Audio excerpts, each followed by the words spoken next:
Come in. Welcome. I'm E.G. Marshall.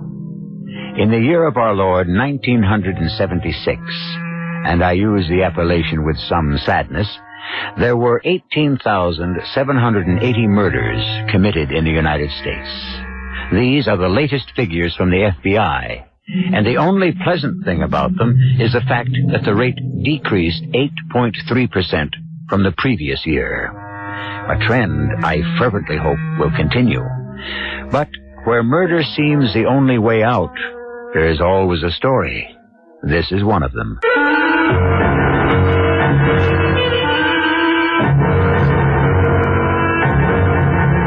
Our mystery drama, A Better Mousetrap, was written especially for the Mystery Theater by Ian Martin and stars John Beal.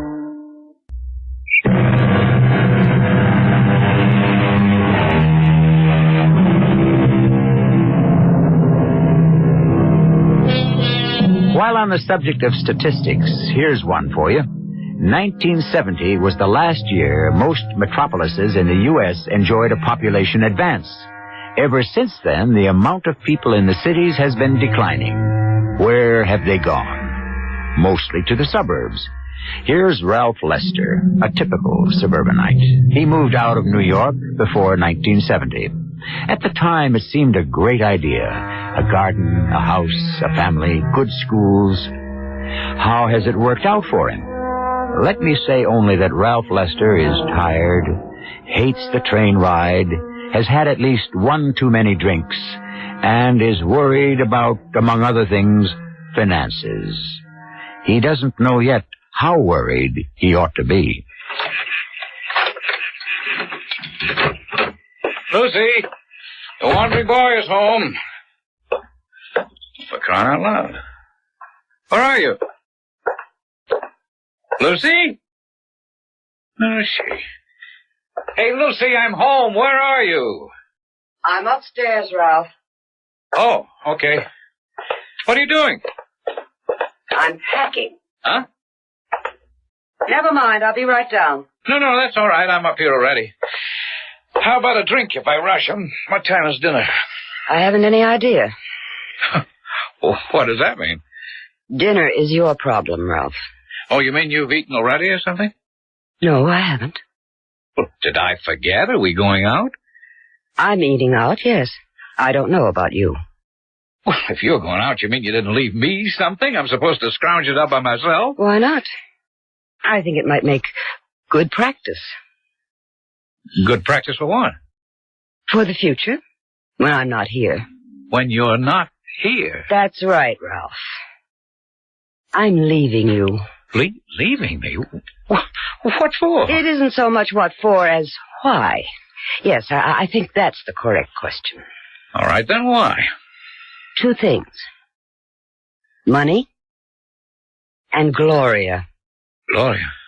Your, secretary. That's the politest term I can think of. Oh, you can't think that there's anything between me and Gloria. I don't think I know. Oh, how do you know? I'm ashamed to say it, but I hired a man to follow you. Oh, brother, I think I better get that drink. I wouldn't. Not quite yet. You'll need a clear head for the other discussion. What discussion? Money, Ralph. My money. I hope you still have it because I want it. And if you don't have it, I'll make you account for every penny, no matter what court I drag you through. Oh, now, wait a minute, Lucy. Wait a minute. I'm really bushed tonight. It was a tough day. Just give me a chance to pull myself together so I can... So you can what? Make up some new lies? Now, just hold up. I don't know what kind of lies people have been telling you. And if that dried-up, middle-aged old witch next door... Don't you take off on Ellie Pratt. She's the best friend I have in this stupid town, maybe the only one. The whole thing is going to be brought out in the open.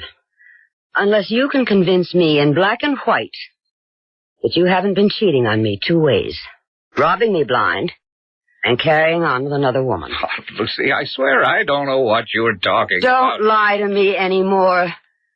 You talked me into giving you $300,000 worth of bearer bonds to turn into cash. Sure, it's a time to stay liquid. The minute I decide the market's right, we can jump in and make a joint... It's my money. You know what I mean. No, Ralph, I don't. Because, you see, I've been checking into something else about all the money Father left me. And that you were building into a fortune. What do you mean? I got Father's old lawyer to dig into just what securities I hold. The ones you were supposed to have bought for me. What happened to those securities, Ralph? Where are they? You know the firm is holding them for you in your account. Mr. Stearns couldn't find any record of them. Oh, for heaven's sakes, Lucy, the old man is senile. I have all the proof and the documentation. It may be too late to get my money back. But I'm going to fix it so you get punished for stealing it, and I'm not going to let you have a chance to squander any of it on a cheap little tart you pretend is your secretary. Look, you don't understand. It's been a difficult period, Lucy. I've had to try to cover short sales and option deals, and if there was any question now, I could be ruined, Lucy. I could be sent to jail. Oh, I know, Ralph. That's just where I'd like to send you. Lucy, please. Listen, you don't know what a spot I'm in right at the moment. You mean you embezzled other people's funds, too? It isn't embezzling. You don't understand business and the market. It's just that sometimes you have to manipulate. And now, just at the moment, just while the market turns, I'm in such terrible shape it would be the end for me. But I promise you. I wouldn't believe you whatever you told me. And I'm going to tell you, no matter what it costs me, I'm going to call the turn. I'm going to shout it out. Oh, no, you're not. Yes, just watch me. Don't think... Let go of me. What are you doing? I'm trying to shut your mouth if you won't. Ralph, be careful. You're choking. Lucy, are you going to ride along with me until I get out I'll of... see you in hell first. Oh, Ralph, you tongue. Now, not until you promise... Are you going to promise to button up? Lucy, if you think for one moment that I'm going to let you nail me to the wall, you get another guess coming. After all I've put up with, an older woman mewling and scolding just because you thought you had the whip hand of money, just because you...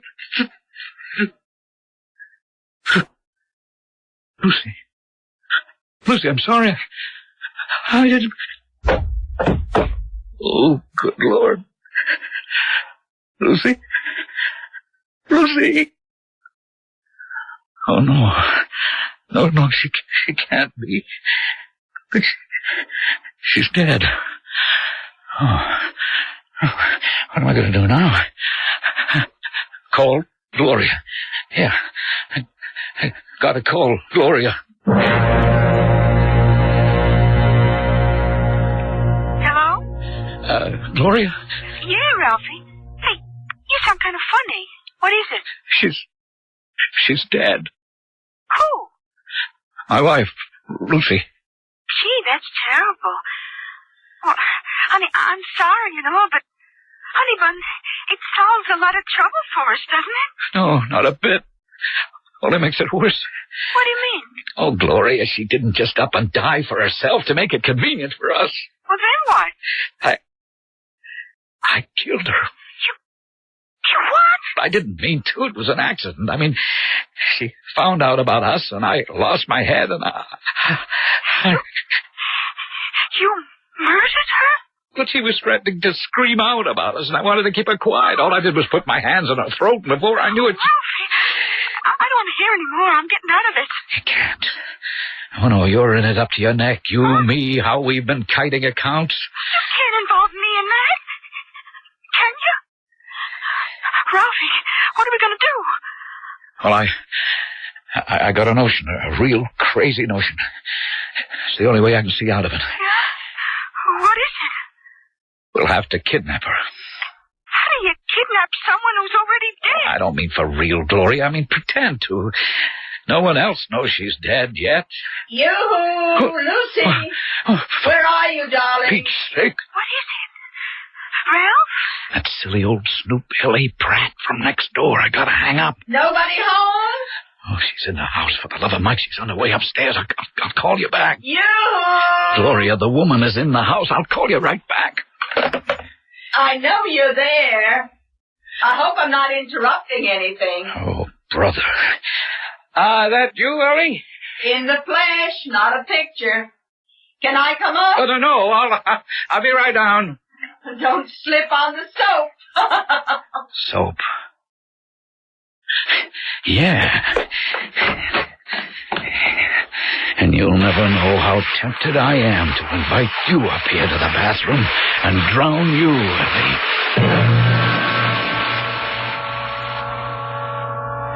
Sorry to keep you waiting, Ellie. Oh, that's all right. You know me, I just make myself at home. Where's Lucy? Lucy? Oh, no, she's getting ready for dinner. Oh, then I won't be a minute. I'll just run up and talk to her. I mean, she's in the shower. She's taking a shower, can't you hear? Oh, yes.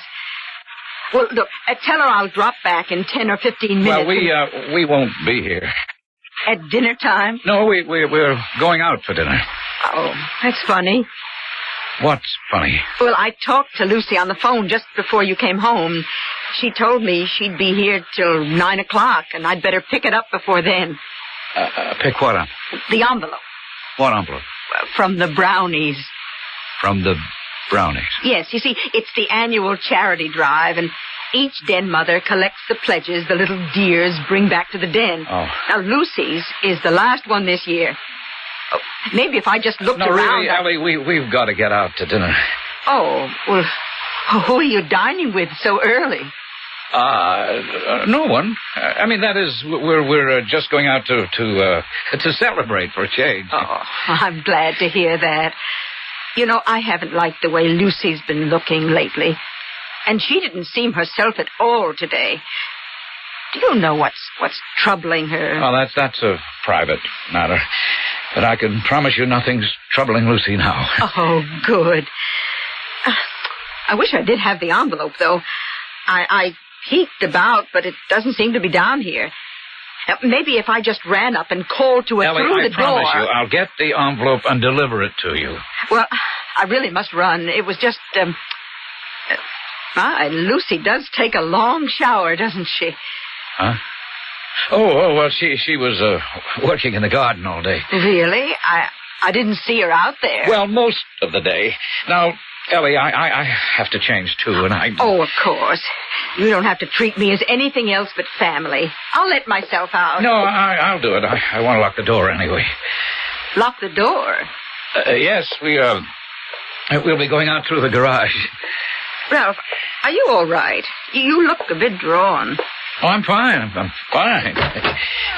Oh, now, how did he get out, that fool cat? Oh, now, don't you talk to poor Ginger like that.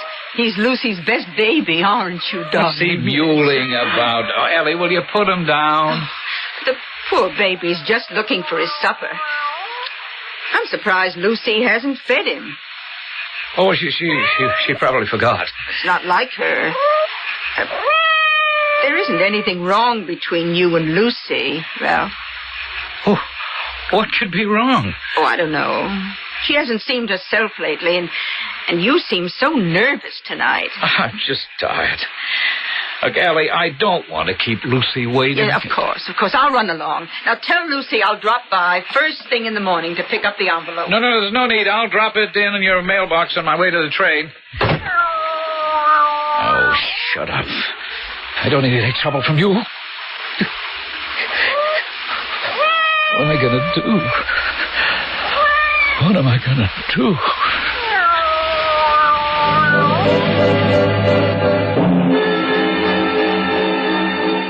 What indeed, Ralph Lester? Murder in itself is a shocking enough thing, but when you are practically caught in the act, it's enough to unnerve the strongest mind. Still, you've been quite clever keeping Ellie away. No one knows yet that Lucy is dead. You still have a chance. But, and that's the large question, how are you going to use it? I shall return shortly with Act 2.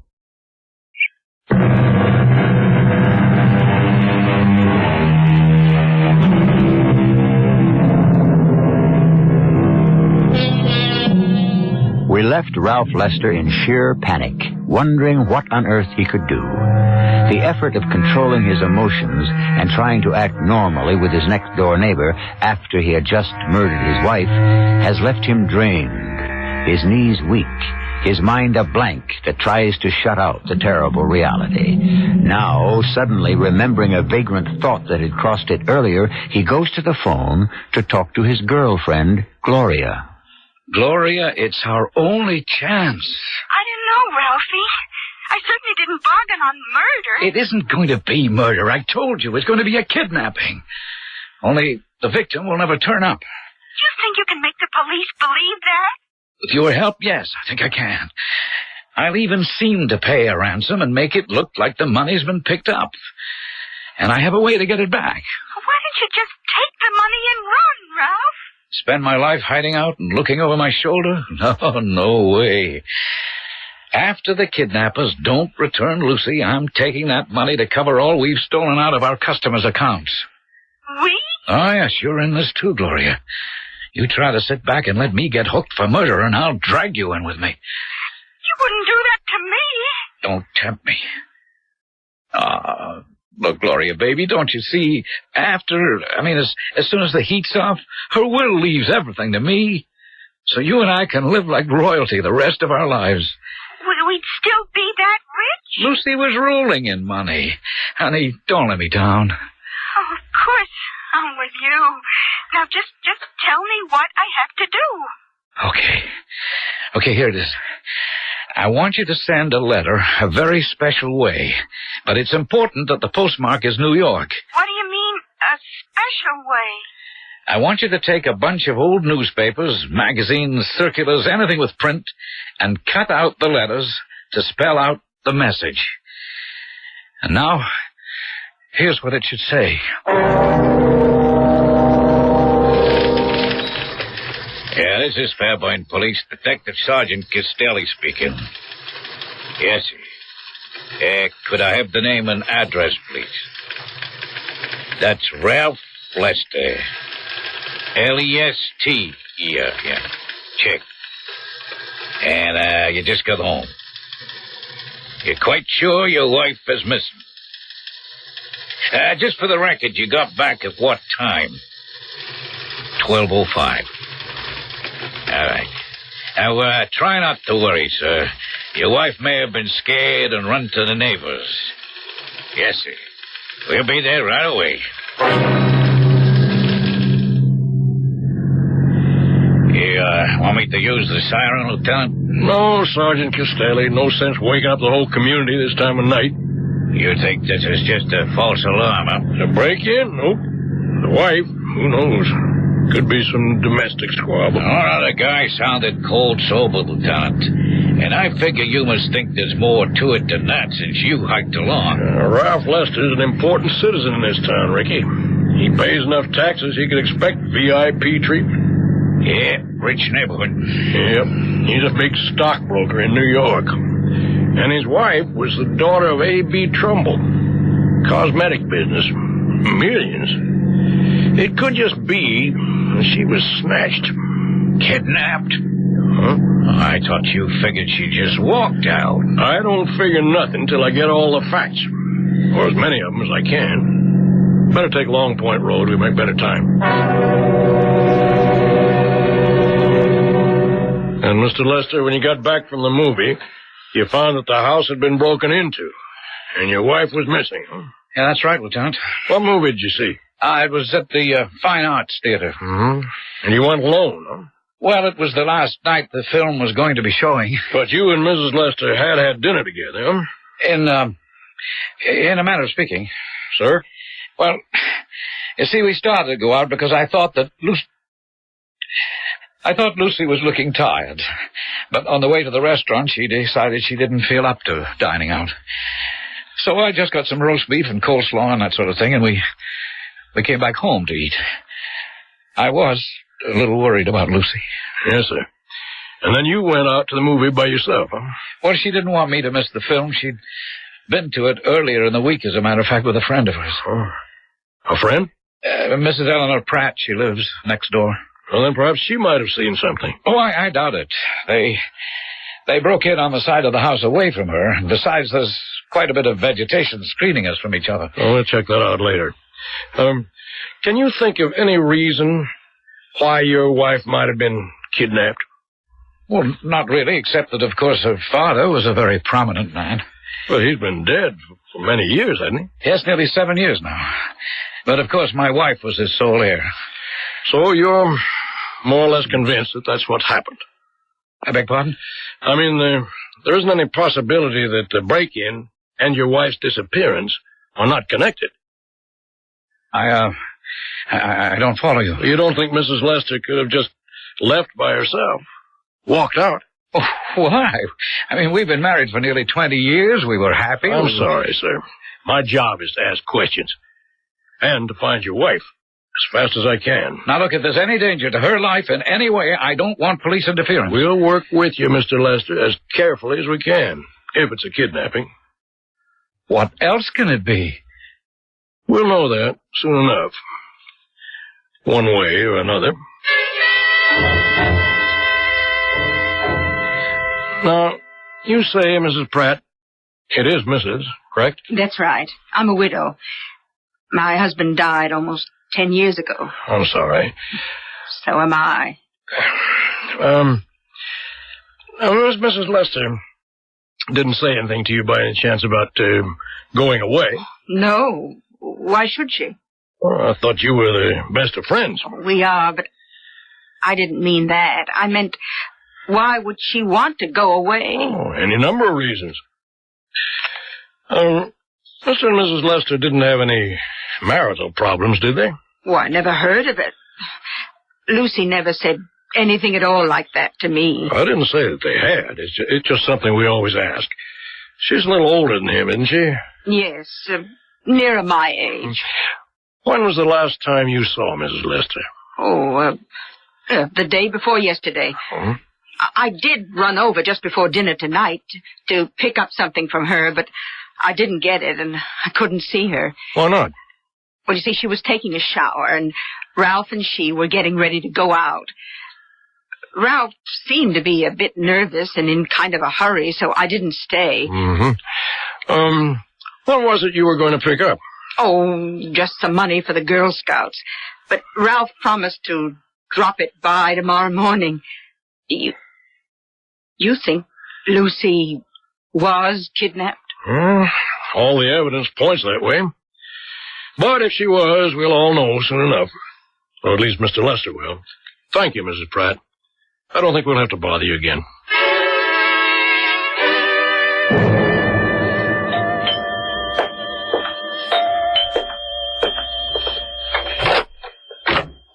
Oh, good morning, Lieutenant. Almost afternoon, Mr. Lester. Heard anything? No. They didn't contact you by phone? Who? Well, the kidnappers. No contact. You wouldn't be keeping quiet about it if they had. Why? It isn't a good idea, Mr. Lester. The police can help. No, I wouldn't take any chances on risking my wife's life. I can understand that. Nothing through the mail? No. If this is a kidnapping, don't try to handle it yourself. Please. You need help. Professional help. We won't endanger your wife's life in any way. What we'll try to do is to protect it. Just help us do our duty. Okay, Lieutenant, up to a point. As soon as I know anything, I'll let you know. And now, if you'll excuse me, I couldn't go into New York today, and I'm trying to handle my business by phone. Oh, that's probably a customer now. See you. I'll be around.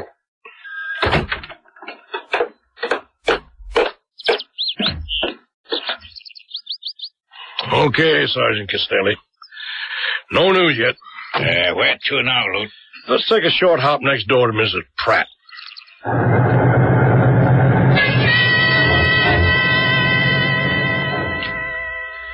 So you got your envelope all right, Mrs. Pratt, huh? Oh, yes. Ralph must have put it in my mailbox early this morning. You look a little strange. Something troubling you? Oh, it's just something personal. And I didn't get much sleep. I'll try not to let this bother you, ma'am. Mrs. Lester will be all right, I'm sure. Oh, I'm not worried about Lucy's disappearance anymore. At least not that way. That wasn't what kept me awake. Well, what did, ma'am? The cat. Ginger. Lucy's cat, yowling like a little banshee. I guess she missed Lucy as much as me. Mm-hmm. What stopped you from worrying about Mrs. Lester?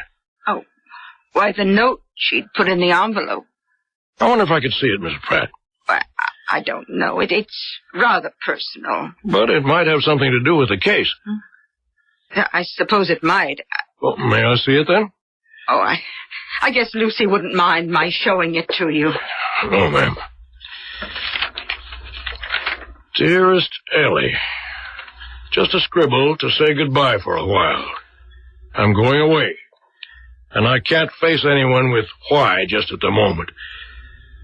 I suppose you've noticed that I haven't exactly been myself lately.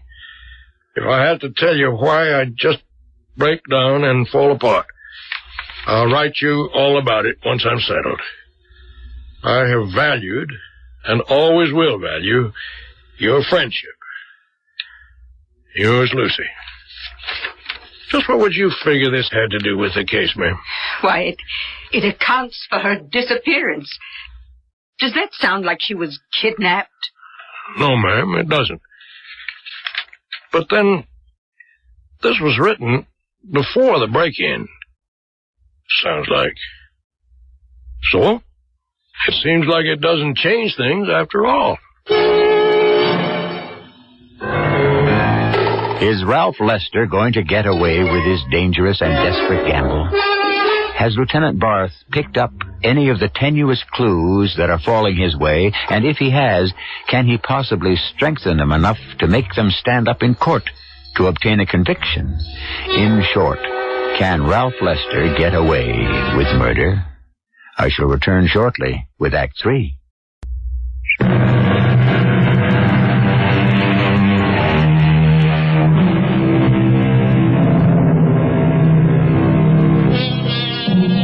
There is a very simple and totally laid out suspense to this story. Can a man who has committed a murder cover his tracks by making it seem to be a kidnapping from which the victim never returned? In the first act, we witnessed the crime. In the second act, we watched the investigation. Now in the third, we are watching, or listening, if you will, to the big question. Can Ralph Lester get away with murder?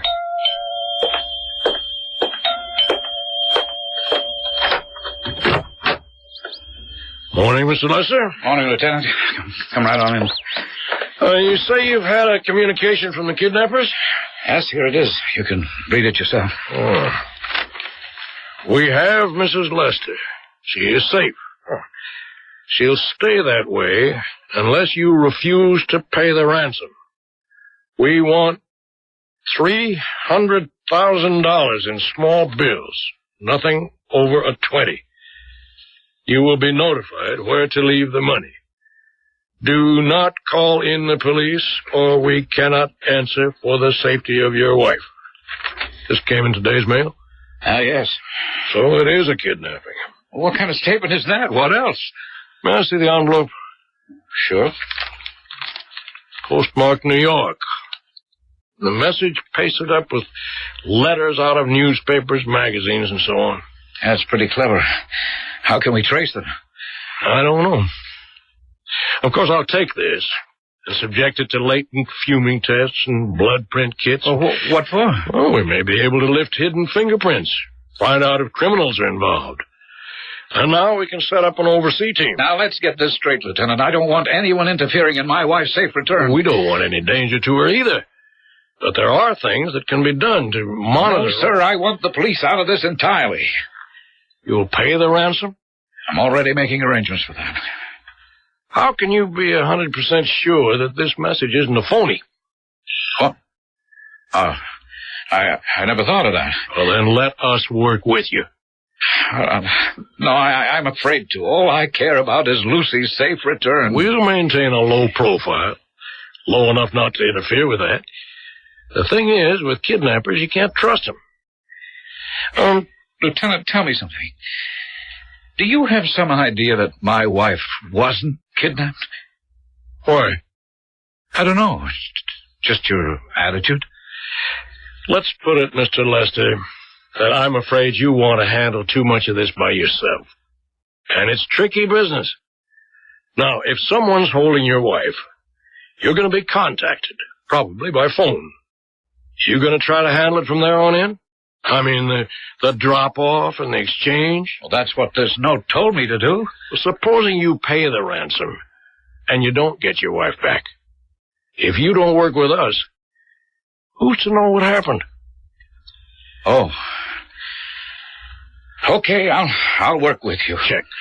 Well, the normal thing is you'll get a phone call. We'll try to trace it. But I'd guess no chance. Whatever they tell you, we'll take it from there, okay? And what we wait for is a phone call.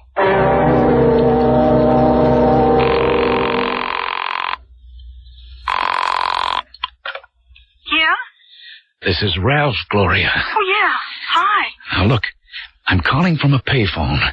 I gotta give you some instructions, and you gotta listen close. Are you with me? Oh, sure, honey. All right, then listen. At exactly 8 p.m. this evening, I want you to go to a public phone booth and call me at my place here in Connecticut. Have enough change to put the call through from your side. Now, look, you know that sexy whisper you have?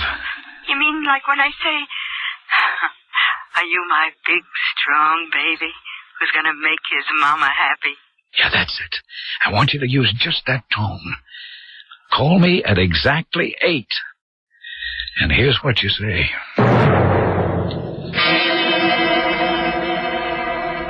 Tomorrow morning, you will take the train, arriving Grand Central, 9:42. You will have the money with you. You will go to box 431, which you will find open. The money must be in a brown paper bag. Put it there and shut the box. Walk away immediately. Obey us, or your wife's life is on your conscience. Did you hear that, Lieutenant? Yeah, I heard it. Any chance of tracing it? None. Not long enough. Was that a man or a woman? Hard to tell with the whisper. You recognize the voice? No. What are you going to do? Well, leave the money exactly as I was told to do. And I want the police out of this. I'm not taking any chances on Lucy's life. It'd be better to have us standing by. No. You can talk us out of it, Mr. Lester, but the FBI is another story. The FBI? Well, more than one state is involved now. They have to be called in. But if they interfere, it could be my wife's life. They're very discreet. They won't move openly until your wife is returned. Or until they know they can rescue her. Well, I don't like it. Maybe I'll just call off the whole thing. Don't you want your wife back? Well, of course. Well, then you'd just better follow along the way they tell you. I don't know. I have a strange hunch that...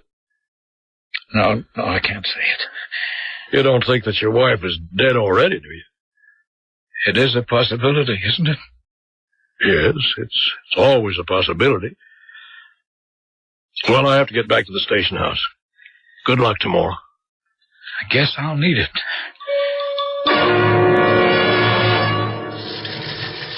Hey, but what happened, Lieutenant? Come on back in my office out of this racket. He left the door, didn't he? Well, just as ordered. Let's get in the office. But no one picked it up, huh? That's the whole foul-up. The locker was checked. They're only good for 24 hours, and the FBI knew it would run out at 12 noon. But when no one showed up to pick up the ransom, they moved in. And when they had it opened, the locker was empty. Why? Yeah, they goofed somehow. Don't ask me. Someone managed to sneak in and pick up the dough. But Mrs. Lester hasn't been returned. Not yet. If ever. You think... Lieutenant Boss speaking. Oh, yes, Mr. Pratt. I see. Well, did you call Mr. Lester? He's not home. Well, that's strange. Oh. I'll tell you what. Let me come right over. Come on, Ricky. We're going over to Mrs. Pratt's. Why, what's the matter? She's having cat trouble. Cat trouble? Yeah, somebody killed her neighbor's cat.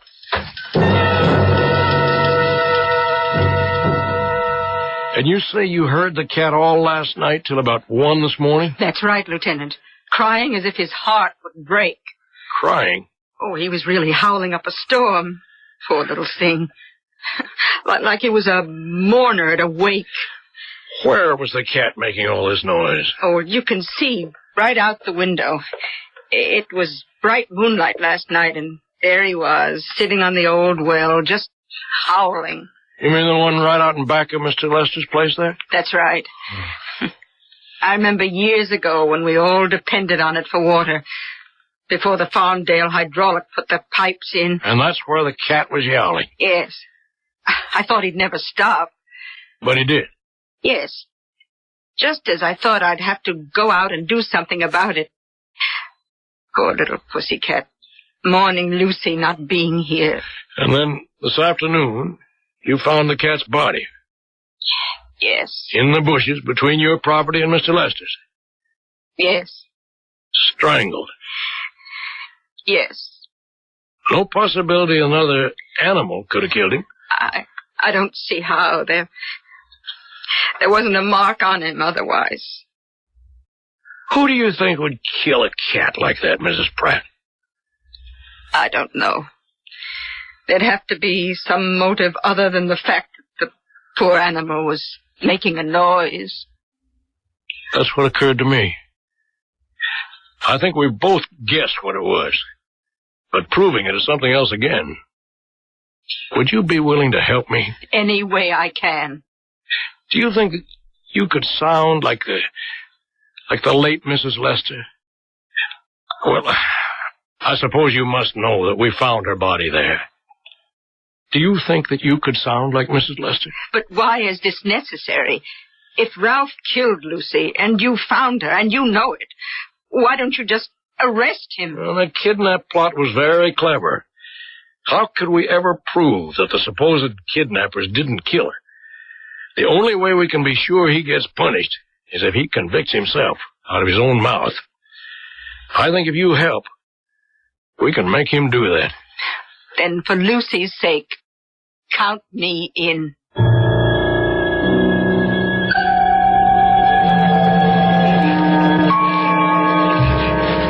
Lieutenant, I really don't understand the purpose of all this. I was fond of Ginger, but in my present position, I can't worry too much about the accidental death of a cat. I was just wondering why you didn't hear him caterwauling last night. I didn't even know he was out. I was dead to the world after what I've been through. You sure you didn't hear him? How many times do I have to tell you no? Well, who do you suppose killed him? Lieutenant Barth, you should know in a country like this, animals meet accidental deaths. There are raccoons and foxes and cars and any number of ways an animal can meet an accidental death. By strangling? Is that how Ginger died? Apparently. Now, suppose you tell me why the cat picked this particular spot to howl. Oh, I'm sure I don't know. You know who we found in this well, Mr. Lester? Also strangled, but about 20 hours before? Your wife. Lucy? Oh, that's awful. How did you find her? The police are not fools, Mr. Lester. And you're not so smart. Ever since you killed her, you left a trail of clues. I didn't kill her. You'll never prove that. Then who did? The kidnappers, of course. They never intended to let her go. What kidnappers? Try and prove there weren't any. I can do that for you, Lieutenant. What? What did you say? Who? It's me, Ralph. Lucy. But it can't be. You're dead. How can you be so sure? Because I killed you. I killed you myself. You were dead before I threw you in the well. Not quite dead, Ralph. Kept alive long enough to convict you and make you and Gloria pay for my death. Now that you have convicted yourself out of your own mouth, I can rest at peace.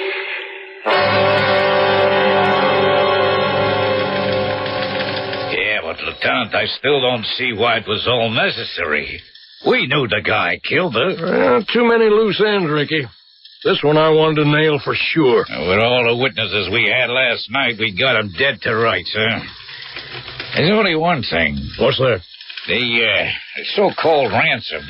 Now, we know he had the dough. The FBI watched him put it in the locker. But who picked it up? Mr. Lester. It was simple. He also had the key to a box right next to the one his girlfriend had specified. His body was enough to cover the fact that he put the money in that box instead of the one the supposed kidnapper had named. He intended to go back and pick it up later. Only time ran out on him now. Thanks to an interested neighbor and a poor little cat who mourned his mistress. Too much, but not wisely. I'm kind of sorry for the cat. Yeah, so am I.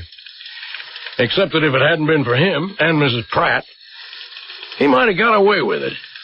Yeah, it's a lucky thing the cat was let out of the bag.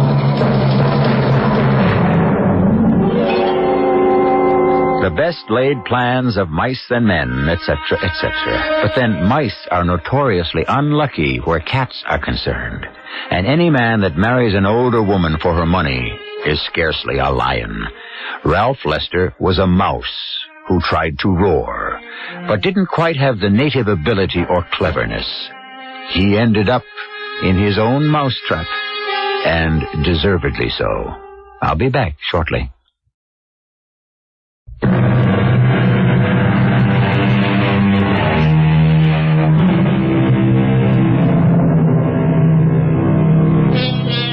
The crime of passion is a sad thing, because it cannot, by its very nature, be totally reprehensible. But when human nature has taken its course to the ultimate end, any concealment or attempt to escape consequences is indefensible. Thanks to Lieutenant Barth's handling of the case, no judge or jury on record could do less than to give Ralph Lester the full sentence he deserved. And for Gloria, who had been an accessory, if not before, at least after the fact, she was lucky to escape with a long term on probation. Our cast included John Beale, Joan Lovejoy, Ian Martin, and Bryna Rayburn. The entire production was under the direction of Hyman Brown. This is E.G. Marshall inviting you to return to our Mystery Theater for another adventure in the macabre. Until next time, pleasant dreams.